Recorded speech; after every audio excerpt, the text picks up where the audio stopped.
beautiful people, we're going to go over volume of prisms. We have volume of rectangular prisms and volume of triangular prisms. So let's get into it so that way we can practice what we know. Now, starting with the top, it is a rectangular prism. And we learned in class, we always start by labeling it so I know which formulas I'm pulling out. We usually do this with a T-chart.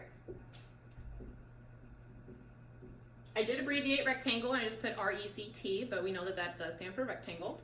And this helps me so that way I know that I'm going to be pulling out the formula for a rectangle, which is just base times height.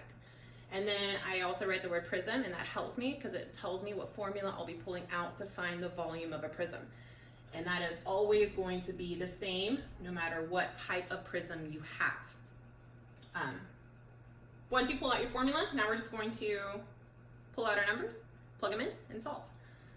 So first I need to look at what the base of my pure prism is.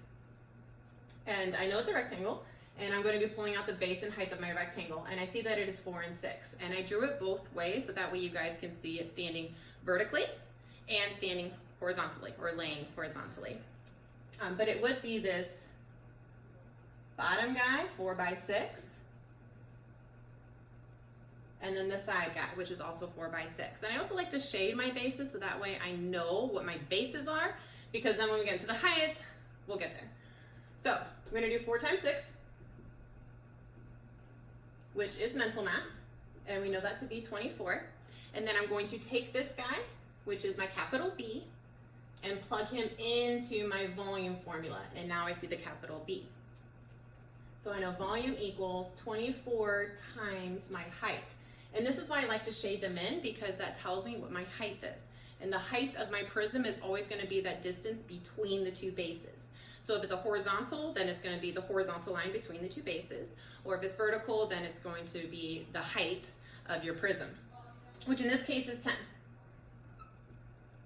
So now I'm multiplying 24 times 10, and yes, this is also mental math because we know whenever we multiply by 10, we're just essentially moving the decimal over to the right one time.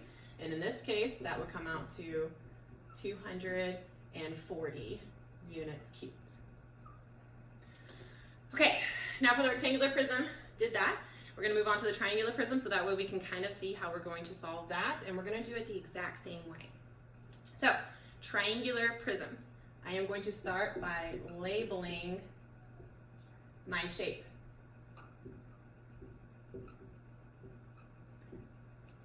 And I like to use a T-chart because that way it keeps all of my numbers organized. It helps me keep my mind straight as to what formulas I'm using. So now I see the word triangle. I'm going to pull out the formula for a triangle. Now we should know that the area of a triangle is always going to be half a rectangle. Every single triangle in the history of the world is half of some sort of rectangle. So multiply your base and your height and then divide by 2. The one thing we need to be careful about in triangles is that our base and height is always going to be the numbers that are touching that 90-degree angle. I see the word prism, so I'm going to pull out my prism formula, which is the exact same thing as my rectangular prism formula, capital B times H.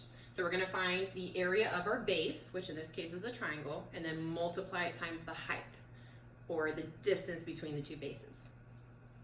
So, starting out with the triangle, I need to find the two numbers that are touching these 90 degrees. And I couldn't find them down here, but I did see them up here. And I also see them on my side prism as well. So I see that it is 5 and 2. So I'm doing 5 times 2, then divided by 2. Looking here, I see that I can simplify before I multiply.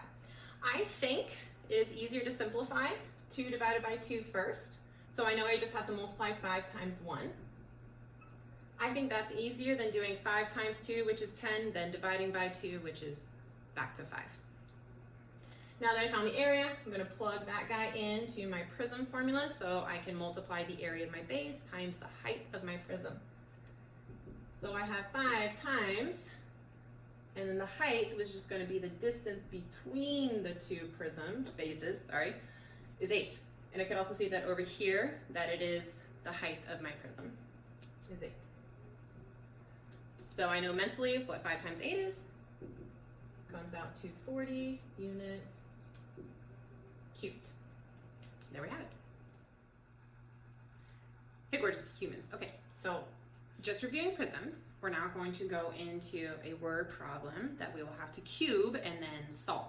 So cubing looks like circling our numbers, underlining our question, boxing keywords, eliminating any unnecessary information, and then solving. So we're going to start by reading the problem always first, and then we'll go back in and start dissecting all of our important information. A cereal box has 2/3 of cereal left inside.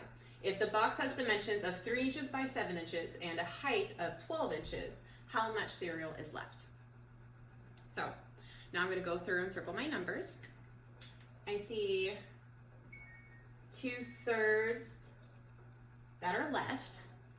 I see that the box has dimensions of 3 inches by 7 inches, and it has a height of 12 inches. Now, if you guys notice, I'm circling my numbers and then I'm drawing lines to what those numbers represent. And I feel like that's extremely important because when we then go in and answer our question, we're not confusing ourselves with all the labeling that we need to do because we've already done that by drawing our lines. So we know what those numbers stand for. So now, underlining my question, I need to figure out how much cereal is left inside the box. So boxing keywords, I have pretty much already identified any of my keywords. I will just box the word cereal box so that way I know I'm dealing with a rectangular prism, considering we know what cereal boxes look like. They look like rectangular prisms. And honestly, be right back. Cereal box.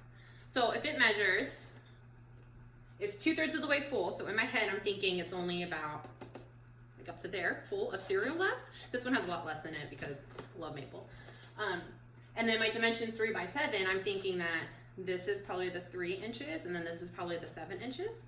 And then it says that my height is 12 inches. So my height is going to be 12 inches, which that's going to be the distance between my two bases. Because if I'm picturing the cereal box in my head, I'm picturing that the bottom's a base, and then the top is a base, and all of these sides are the 4 rectangular faces. So this distance would represent my height.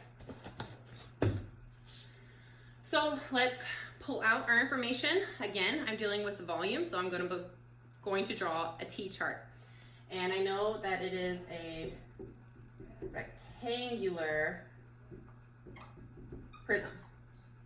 I see the word rectangle. I'm going to write the formula for rectangles, which is base times height.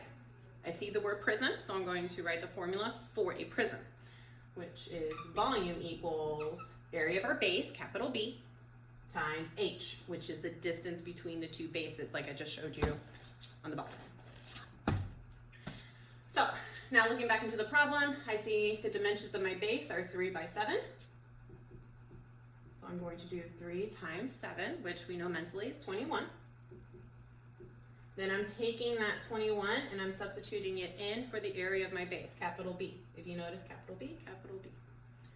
So now I've got volume equals 21 times my height, which is 12. Let's try mental math here. So I'm going to break apart 21 into 20 and 1. And I'm going to multiply 20 times 12, and then I'm going to multiply 1 times 12, and then I'm going to add those two products together. So 20 times 12 is 240, and then 1 times 12 is 12. So I'm going to add 240 plus 12, and I get 252. And that does come out to my total volume.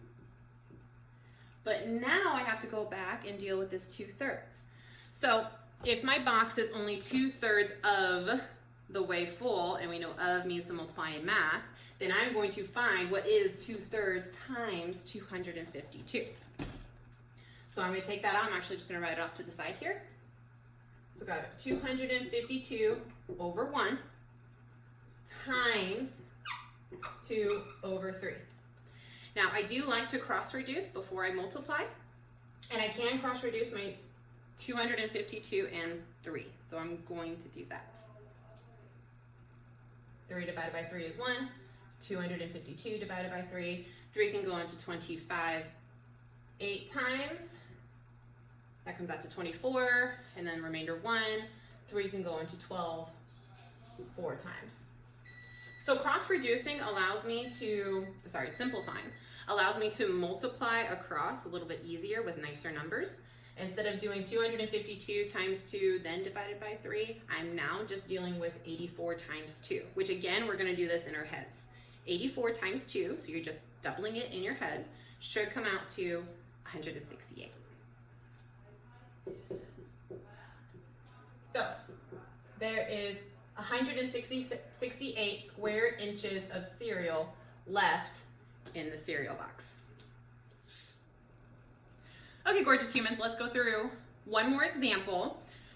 We're still dealing with prisms, except I have a word problem, and we're going to go through and cube the word problem, circle numbers, unalign our question, box keywords, eliminate anything that's unnecessary, and then solve. So, reading it first. A piece of cake in the shape of a triangular prism has a volume of 60 centimeters cubed. If the frosting on top covers 5 centimeters squared, how tall is the cake? Now going through and I'm going to circle my numbers. This allows me to identify all of the information that's in the problem and what they represent. So a piece of cake in the shape of a triangular prism has a volume of 60 centimeters cubed. And I know that that is talking about my volume. If the frosting on top covers 5 centimeters square, I'm going to identify the 5 centimeters as that it's covering, because we talked in class that when something's covering something else, we're talking about the area. How tall is the cake? Now, underlining my question, I'm trying to figure out how tall the cake is, so I know I'll be solving for height. Now I'm going through and I will box all my keywords. I see triangular prism. That's important because it tells me exactly what shape I'm dealing with. And then the frosting on top covers. And we already discussed that this word means area. So this 5 centimeters squared is pertaining to the area of my cake. Now, I'm going to draw a picture because pictures usually help me with things like these. So I am going to draw a picture of a triangular prism. I'm going to do that in brown. So it's not going to be pretty, but because we all know that I'm like the best artist in the world. Well, I had my... Here's my piece of cake. 5 and 7 And granddaughters last week. this helps me kind of identify things. So I know that the total volume is 60 centimeters cubed, but the top covers 5 centimeters. So here's my top. And this shows me that it is the area of my base, right? Because the top is frosted, and then that is representative of the 5 centimeters squared. So that's the area of my triangle. And I'm just solving for the height. So setting up this T-chart, like we did previously, and we're going to keep doing whenever we see prism or pyramid, we'll always set up a T-chart. It just kind of helps us organize things in our brain and kind of helps us process. Once you've really truly understand what prisms and pyramids are, you don't have to do the T-chart. But we're not really there yet. So we're going to do the T-chart. I am going to abbreviate triangular prism. TRI stands for triangular. It's just my abbreviation for it. So I know the area of my base is going to be base times height divided by 2, but honestly, they already told me and we already discussed that the area of the base is 5 centimeters. So I don't know what my base and height of my base is, but it doesn't matter because it's 5. That's what that tells me. Then over here where I have volume equals capital B times H, instead of V, they already told me that the volume is 60. So I'm going to take this 60, I'm going to plug it in right here where it says V. So 60 equals capital B, which we know to be 5, times H. This H I'm leaving as a variable because that is exactly what my question is asking me to solve. And all variables are unknown numbers in math that we will then solve for, which is what we're going to do right now. So I have 60 equals 5 times H. In math, algebraically speaking, whenever we're solving for a variable and we need to isolate it, we just do the inverse operation of that. So if I see 5 times H, the inverse operation of multiplication, we all know is division. So I'm going to divide both sides by 5. Whatever you do to one side, you have to do to the other. Math has to be balanced, which is why we do it to both sides. So 5 divided by 5 is 1. That's kind of the whole point of that. And then 60 divided by 5, I know to be 12. So the height of my cake is 12 centimeters. there we have it, guys.